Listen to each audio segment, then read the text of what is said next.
आज आपण इथं शाही बेसन लाडू बनवलेले आहेत. कदाचित नाव यापूर्वी तुम्ही कधी ऐकलेलं नसेल.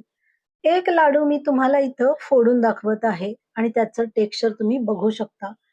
या पद्धतीने जर तुम्ही लाडू केले ना, तर 101% मी तुम्हाला खात्री देऊन सांगते, की हा लाडू चवीला एक्सलंट होतो. पण याशिवाय हा तोंडामध्ये वर टाळूला चिकटणार नाही, की बेसनची कच्ची चव येणार नाही. एक लाडू खाल्ला ना, पुढचा लाडू खायची इच्छा होतेच. अनुभवावरून सांगते. बेसन लाडूतले इतके बारकावे यापूर्वी कदाचित तुम्ही ऐकले नसतील. बेसनचा लाडू खाताना टाळूला चिकटणं, बेसनची कच्ची चव लागणं किंवा लाडू बांधून तयार झाल्यानंतर रेलल्यासारखे होणं किंवा चपटे होणं. या सगळ्याचं मूळ कारण कुठं आहे? किंवा बऱ्याच वेळा बेसन गुलाबी रंगावर भाजायचं असं म्हटलं जातं. पण नक्की कसं भाजायचं? जे नवशिक्या असतील त्यांनी कसं ओळखायचं की आता बेसन भाजून तयार झालेलं आहे? काही छोट्या-छोट्या टिप्स आहेत. नक्की तुम्हाला आवडतील. नवशिक्या मुलींसाठी तरी अगदी नक्कीच उपयोगी पडतील. या बेसनच्या लाडूचे नाव शाही बेसन लाडू असे का आहे? हे कळण्यासाठी आपल्याला व्हिडिओ पाहायला पाहिजे. चला व्हिडिओला सुरुवात करूया. इथं 250 ml च्या कपाने 3 कप पीठ घेतलेलं आहे. एका कपामध्ये साधारण 140 ग्रॅम बेसन भरते. लाडूसाठी जेव्हा हरभरा डाळ दळून आणाल तेव्हा 3 नंबरची चाळण टाकून थोडंसं जाडसर पीठ दळून आणायचे आहे. बेसन भाजण्यासाठी अशी जाड बुडाची कढई घ्यावी. या कढईचं वजन साधारण 2.5 ते 2 किलो वजन आहे. अशा जाडबुडाच्या कढईमध्ये बेसन एकदम खमंग भाजले जाते. ही कढई मी शक्यतो लाडूसाठीच वापरते. ज्या कपाने बेसन घेतलं त्याच कपाने मी इथं 1 कप तूप घेतलेलं आहे.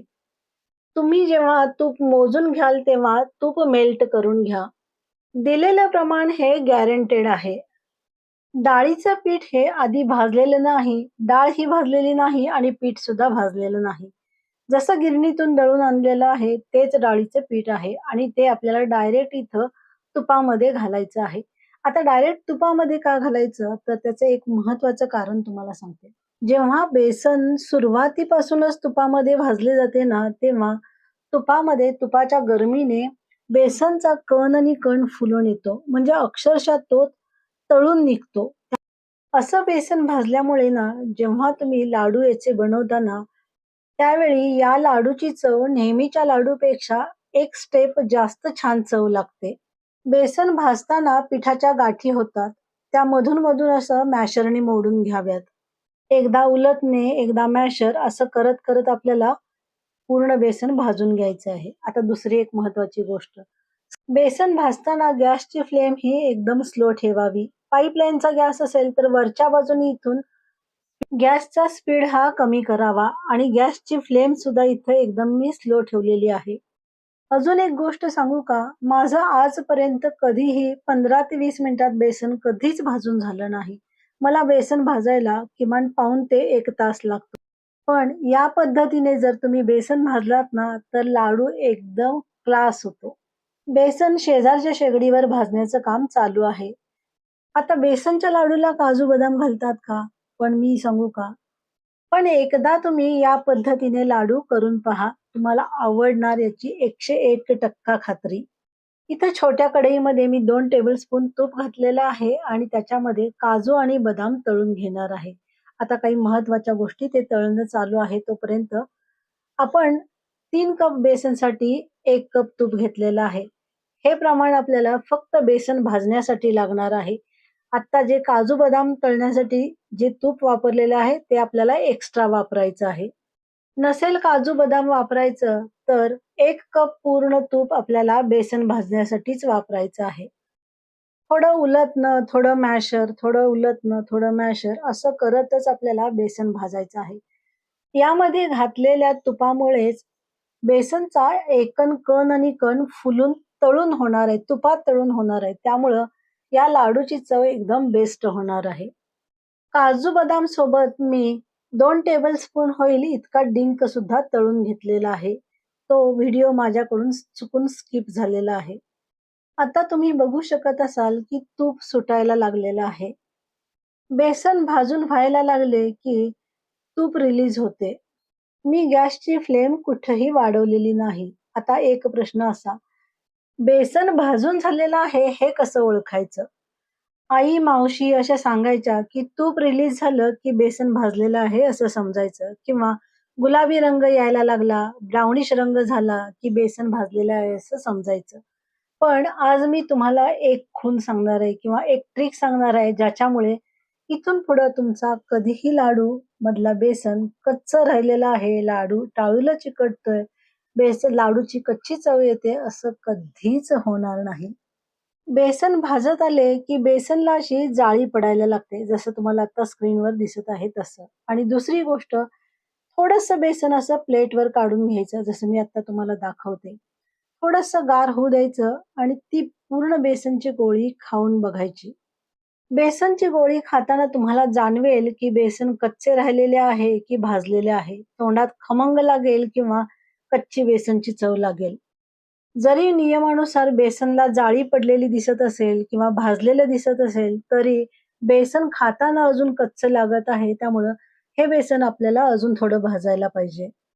बेसन भाजत आलेल्याची पुढची खूण म्हणजे पावभाजीच्या मॅशरवरनं पीठ असं गळून पडत आहे. ही सुद्धा खूण आहे, की आपलं बेसन भाजत आलेलं आहे. ॲक्चुअली हा व्हिडिओ खूप मोठा झालेला आहे, पण मी थोडा शॉर्ट करून तुम्हाला दाखवत आहे. जसं-जसं बेसन भाजत जाऊ ना, थोड्या-थोड्या वेळाने आपल्याला ते मगाशी दाखवलं तसं पीठ की नाही थोडंसं प्लेटवर घेऊन थंड करून खाऊन बघायचं आणि मग ते पीठ आपल्याला चेक करायचं आहे, भाजलेलं आहे की नाही. बेसन भाजलेले आहे की नाही हे ओळखण्याची ही एकदम परफेक्ट पद्धत आहे. आता प्लेटवर काढून ठेवलेलं जे बेसन आहे ते आपल्याला खाऊन बघायचं आहे. टाळूला नाही चिकटलं आणि तोंडामध्ये बेसन खमंग लागले, की आपले पीठ भाजलेले आहे हे समजावे. बेसन भाजण्याची ही पद्धत मला माझ्या मावशीने शिकवलेली आहे. आता हे बेसन खाऊन बघूया. अजिबात टाळूला चिकटत नाही. म्हणजे इथं आपलं बेसन व्यवस्थित भाजून झालेलं आहे. आता 1 टेबलस्पून होईल इतकं पाणी मी बेसनमध्ये घातलेलं आहे आणि आपल्याला ते पटपट हलवून घ्यायचं आहे. पाणी का घालायचं? तर पाण्यामुळे बेसन फुलून येते नंबर 1 आणि बेसन अजून थोडेसे रवाळ व्हायला मदत होते. पाण्याऐवजी तुम्ही दूध सुद्धा वापरू शकता. पाणी घातल्यानंतर लगेचच आपल्याला एकसारखं हलवत राहायचं आहे. नाहीतर बेसन खाली कढईला चिकटते. इथं न थांबता आपल्याला एकसारखं बेसन व्यवस्थित हलवून घ्यायचं आहे. ऑलरेडी आपले बेसन इथं व्यवस्थित भाजून झालेलं आहे. पण आता आपण जे पाणी घातलेलं आहे, त्या पाण्याचा अंश राहू नये म्हणून आपल्याला हे व्यवस्थित परतून घ्यायचे आहे. पाण्याचा पूर्ण अंश निघून गेल्यानंतर मी इथं गॅसची फ्लेम बंद केलेली आहे आणि हे बेसन आपल्याला पूर्ण थंड करून घ्यायचं आहे. कढई खूप गरम असते, त्यामुळे तुम्ही कढईतून बाजूला काढून ठेवलात तरी सुद्धा चालेल. पण मी गॅसची फ्लेम पहिल्यापासूनच स्लो ठेवलेली आहे, त्यामुळं मी कढईतून बाजूला न काढता कढईच गॅसवरून उतरून मी बाजूला ठेवलेली आहे. हे बेसन कोमट असतानाच यामध्ये पिठी साखर मिसळायची आहे. पण माझ्याकडे पाहुणे आल्यामुळे हे बेसन पूर्ण थंड झाले आणि त्यातील तूप थोडेसे अळून आलेले आहे. 3 कप बेसनसाठी आपण 2 कप पिठी साखर घातलेली आहे. या लाडूचं प्रमाण अर्धा, 1, 2, 3 असे आहे. 3 कप बेसन आहे. आता 2 कप आपण पिठी साखर घातलेली आहे आणि बेसन भाजण्यासाठी आपण 1 कप तूप घातलेलं आहे. अर्धा कप आपल्याला मिल्क पावडर घालायची आहे. हे लाडू एकदम खास होतात, एकदम खास होतात. नक्की करून बघा. मिल्क पावडर आणि पिठी साखर मी बेसनमध्ये व्यवस्थित मिक्स करून घेतलेलं आहे. आता ऑलरेडी बेसनमधलं तूप आळून आलेलं आहे, त्यामुळे हे सगळं मी परत मिक्सरला लावून घेतलेलं आहे. तुम्ही जेव्हा लाडूचं मिश्रण कोमट असतं ना, तेव्हाच पिठी साखर त्यामध्ये घालून घ्या, म्हणजे ती व्यवस्थित मिक्स होते. मिक्सरमध्ये लावायची गरज भासत नाही. 1-2 टीस्पून होईल इतकं मी वेलची पावडर घातलेली आहे. मिल्क पावडर घातल्यामुळं लाडूचं टेक्स्चर कसं होतंय हे तुम्हाला मी जवळून दाखवते. काजू, बदाम आणि डिंक मी तळून घेतलेले आहेत. थंड झाल्यानंतर त्याची आपल्याला जाडसर पावडर करायची आहे. मी खलबत्त्यामध्ये केलेली आहे. मिक्सरमध्ये करायचं नाही किंवा हाताने चुरलं तरी चालेल. लहान खलबत्त्यामध्ये केल्यामुळे याचा क्रंच खूप छान येतो. पहिल्यांदा मी एक 5-6 लाडू प्लेन बाजूला काढून ठेवत आहे आणि नंतर मी काजू, बदाम आणि डिंक मिक्स करणार आहे. डिंक आणि काजू, बदाम हे छोट्या खलबत्त्यामध्ये जाडसरच बारीक करून घ्यायचे आहेत. त्याच्यामुळं लाडूमध्ये त्याचा क्रंच खूप छान येतो. बेसनच्या लाडूमध्ये आपण मिल्क पावडर घातलेली आहे. शिवाय काजू, बदाम आणि डिंक याच्यामुळे हा लाडू पौष्टिक तर होतोच, पण यातल्या मिल्क पावडरमुळे लाडूला एक खव्यासारखी छान, युनिक आणि जरा एकदम काय म्हणू एकदम भारी चव येते. इथं आपले सगळे बेसनचे लाडू वळून तयार आहेत. वरून मी पिस्ता आणि केशरनी गार्निशिंग केलेलं आहे. हे लाडू चवीला एकदम एक्सक्लुसिव्ह होतात. शिवाय टाळूला अजिबात चिकटत नाही. या पद्धतीने जर बेसन भाजले ना, तर लाडूमध्ये बेसनची काडी मात्र सुद्धा कच्ची चव लागणार नाही. इथं युनिक चवीच्या शाही बेसनच्या लाडूची रेसिपी कंप्लीट होत आहे. तुम्हाला ही रेसिपी कशी वाटली ते कमेंट करून मला नक्की सांगा.